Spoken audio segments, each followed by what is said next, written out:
Hi friends, అందరికీ నమస్తే.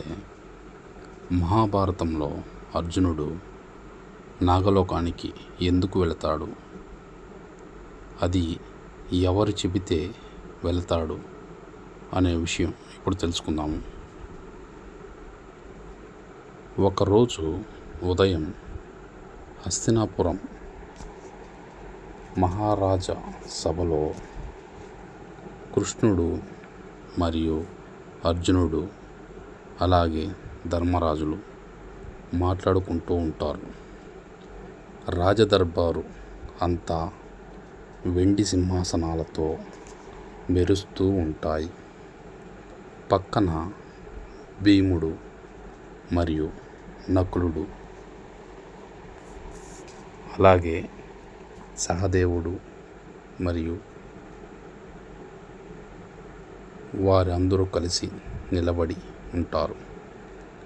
కృష్ణుడు మృదువైన చిరునవ్వుతో అర్జునుని వైపు చూస్తూ ఇలా చెబుతాడు: పార్థ, నీకు ఇంకా కొన్ని అద్భుతమైనటువంటి శక్తులైతే కావాలి.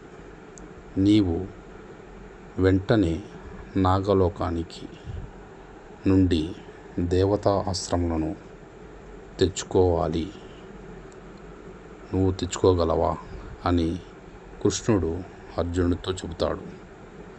అప్పుడు అర్జునుడు ఆశ్చర్యంతో ఇలా అడుగుతాడు కృష్ణుడిని: నాగలోకమా? అది ఎక్కడుంది? అక్కడికి నేను ఎలా వెళ్ళాలి అని కృష్ణుడిని అడుగుతాడు అర్జునుడు. అప్పుడు ఎలా వెళ్ళాలో మార్గం చెబుతాడు కృష్ణుడు.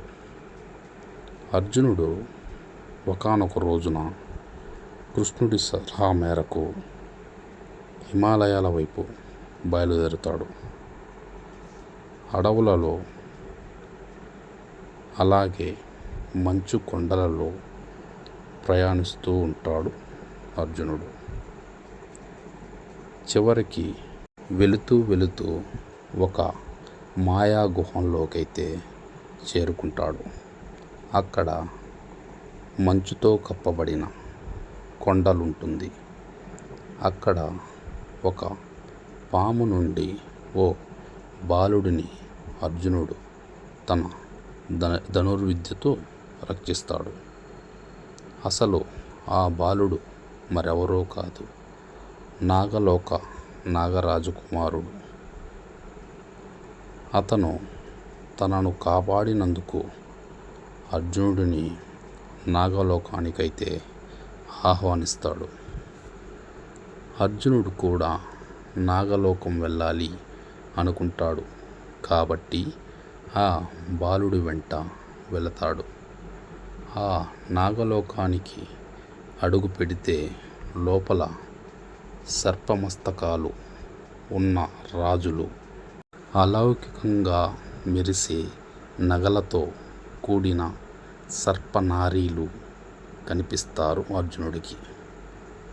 దానిని చూసిన అర్జునుడు ఇలా తనలో తానే మాట్లాడుకుంటూ, ఇది అద్భుతమైన మరియు ప్రకాశవంతమైన లోకం, ఈ నాగలోకం చాలా బాగుంది అని అనుకుంటాడు. అక్కడ నీటి అడుగున ఉన్నట్లే కనిపించే నగరం, సీతాకోక చిలుకలలాగా తేలియాడే సర్పాలు, స్వర్ణ రంగు కిరీటాలతో ఉన్నటువంటి నాగరాజులు అక్కడ ఉన్నారు. అక్కడ ఉలీపి అనే నాగరాజు కుమార్తె ఉంటుంది. ఆమె అర్జునునికి స్వాగతం అయితే పలుకుతుంది. ఆ సమయంలో ఆమె మనసులో అర్జునుడిపై ఎంతో ఎనలేని ప్రేమ పుడుతుంది. కొంత సమయం తరువాత అర్జునుడు నాగరాజుతో నాగపాశ అస్త్రాన్ని అడుగుతాడు. అందుకు నాగలోక రాజు అర్జునుడితో ఇలా చెబుతాడు: అర్జున, నీకొక పరీక్ష అయితే నేను పెడతాను. నీవు ధైర్యవంతుడివి అయితే మా లోకంలో ఒక శాపగ్రస్త రాక్షసుడిని నీవు ఓడించాలి. అప్పుడు మాత్రమే మేము నీకు ఆ అస్త్రాన్ని అయితే ఇవ్వగలం అని చెబుతాడు నాగరాజు. అక్కడ ఆ రాక్షసుడు శరభ అనే మహారూపి నలుపు మబ్బులు వలె శరీరం గలవాడు, నీలిమ రంగులో కన్నులు గలవాడు మరియు నీటిలో నుంచి మంటలు వస్తున్నవి. అంతటి భయంకరంగా అయితే ఉన్నాడు ఆ రాక్షసుడు. ఆ రాక్షసుడిని చూసిన వెంటనే అర్జునుడైతే తన గాండివంతో అద్భుతమైన శరవాగంతో ఆ రాక్షసుడిలో యుద్ధం చేస్తాడు. చివరికి ఒక మాయా శరాన్ని ఉపయోగించి శరభుని శాపాన్ని పోగొడతాడు అర్జునుడు. అందుకు ఆ శరభుడు అర్జునుడికైతే కృతజ్ఞత తెలుపుతాడు. అది చూసినటువంటి నాగలోకపు నాగరాజు అర్జునునికి నాగపాశ అస్త్రంనైతే ఇస్తాడు. ఈ యొక్క అస్త్రం మహిమ ఏమిటంటే శత్రువులను సర్పాలుగా బంధించే అద్భుతమైనటువంటి ఆయుధం అవుతుంది అని చెబుతాడు నాగరాజు.